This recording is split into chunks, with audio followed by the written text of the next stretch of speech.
Hello friend, and welcome back. Thank you so much for joining me today.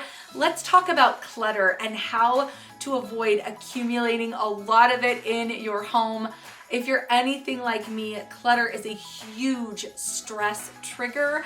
It's not for everybody, so let me know down below. Are you triggered by clutter or not? But for me, it's a huge trigger.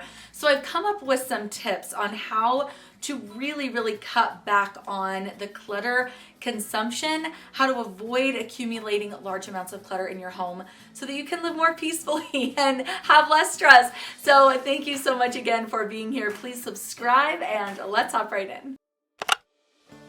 Something that I used to do all the time is shop sales. And there's nothing wrong with shopping sales. I think getting things on sale is amazing. But when you're shopping sales just for fun, there's nothing in particular you're looking for. You're just shopping sales for the sake of shopping. I think that's when it becomes a problem. Anytime you get a coupon in the mail, it could be a temptation to go and say, well, I have a coupon, let me go see what I can find. This is so tricky, but I do recommend trying not to shop just because there is a sale. If there's something that you need and it is on sale, then amazing, bonus, jackpot, you are like green, go for that. But as far as just like shopping on sale for the sake of shopping, I don't think this is a good idea. It can actually contribute to tons of clutter and unnecessary items in your home. I made a huge mistake recently and I went out and bought my kids clothes for the fall at a secondhand clothing store, which I love. I absolutely love shopping there. That was not the problem. The problem was that I forgot to take inventory of what they already had first, and I ended up buying too much. They definitely did not need all the things that I bought them, plus the things that were still gonna fit them from last year.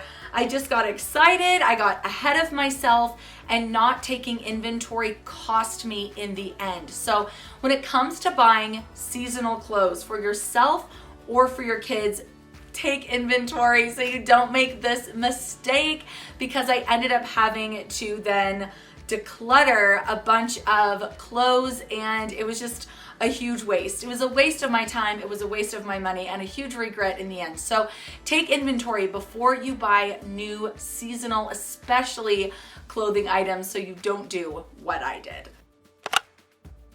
When it comes to gifts, I recommend asking for experiences or consumable items. This is a pretty basic concept that I actually really love to live by. And when it comes to giving gifts to my kids, I love to get them some items that are consumable along with the things that they have been asking for. They're not really at the age where they're wanting experiences over toys. They're still young enough where I feel like they still want the toys. And I'm okay with that. I'm okay with giving them what they want, but I like to throw, like I said, some consumables in the mix just to cut down on clutter. And then when it comes to myself, I love to do experiences rather than gifts or a lot of gifts, or I will ask for consumables like candles. I love candles. That's one of my favorite things to get. So trying to cut down on the number of actual items that are non-consumable for gifts for yourself and for your kids really helps with that clutter.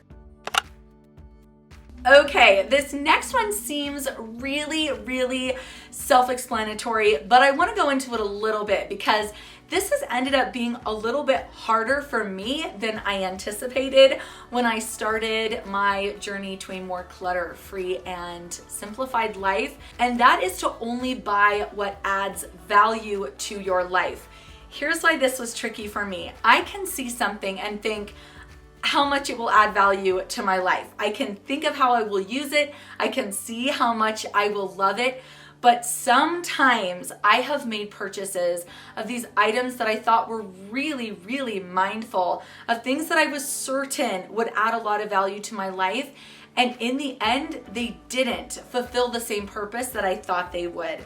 So for this one, I say try and think things over before you buy them. This is advice I've given on my channel before, but I definitely think it bears repeating, because giving yourself that time, I like to say a week to 2 weeks to think over a purchase, really can make you see the value of it in a little bit broader terms than just in that moment. So even if it looks like something you would cherish and adore and love, it might not fulfill the purpose you're thinking. So I really like to, and this is a reminder to myself, give yourself time to think it over before making the purchase.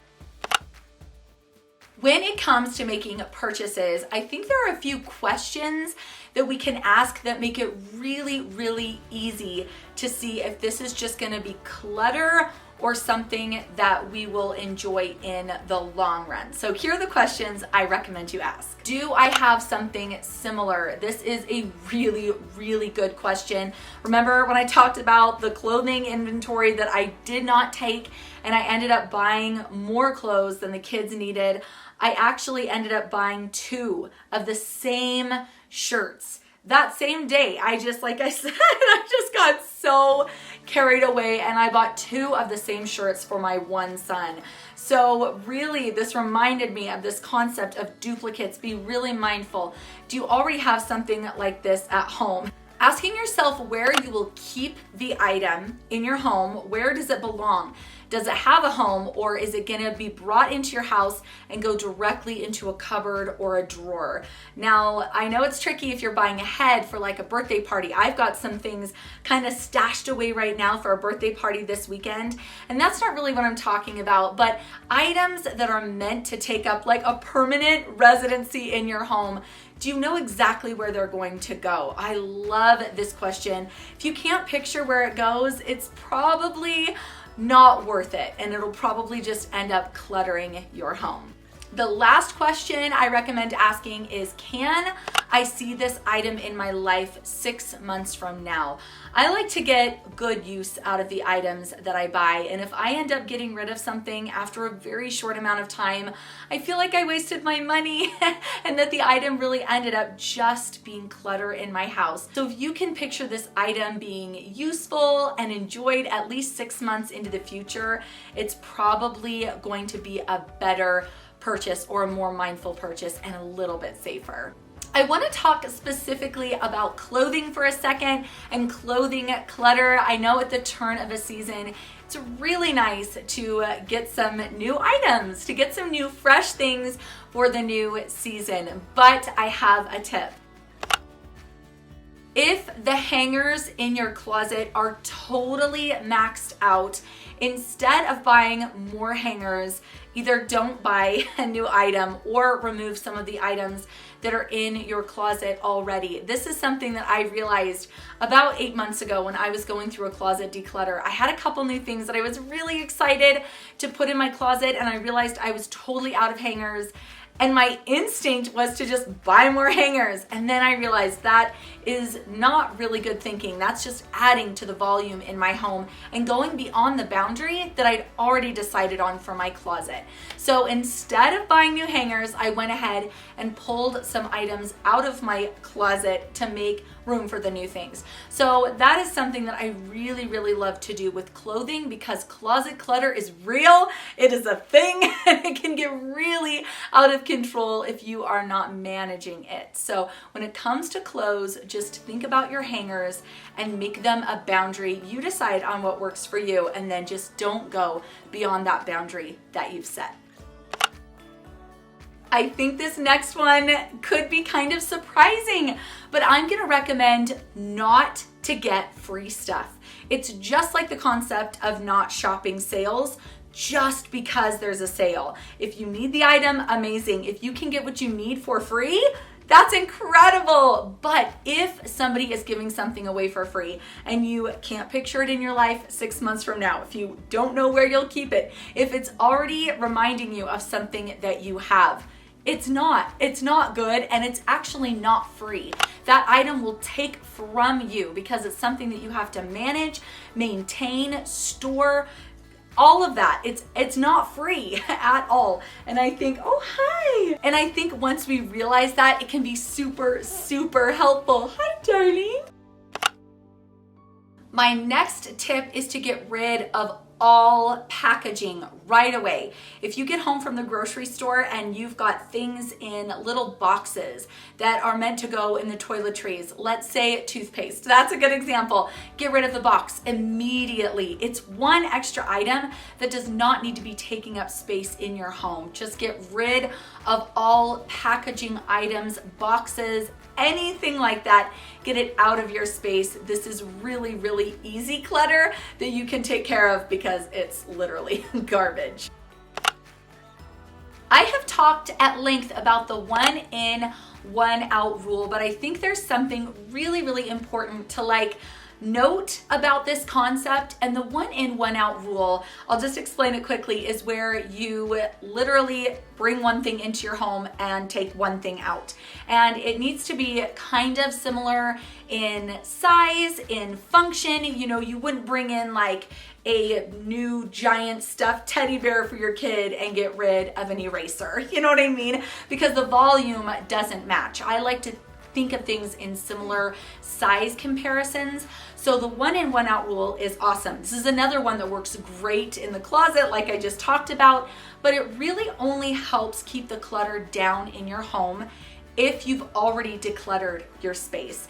If you have overflowing drawers or shelves and you take one thing off and then put one thing back on, you're still gonna have overflowing drawers and shelves. It only works once you've decluttered your space to a point that you are comfortable and you feel is clutter-free for you. So the 1 in, 1 out rule is amazing, but it has to be followed kind of thoughtfully. And again, you have to declutter your space first, or else you will get nowhere in making progress. What is your favorite tip on how to stop accumulating clutter? I love learning from you in the comments. Thank you again for being here, and I'll see you soon. Bye.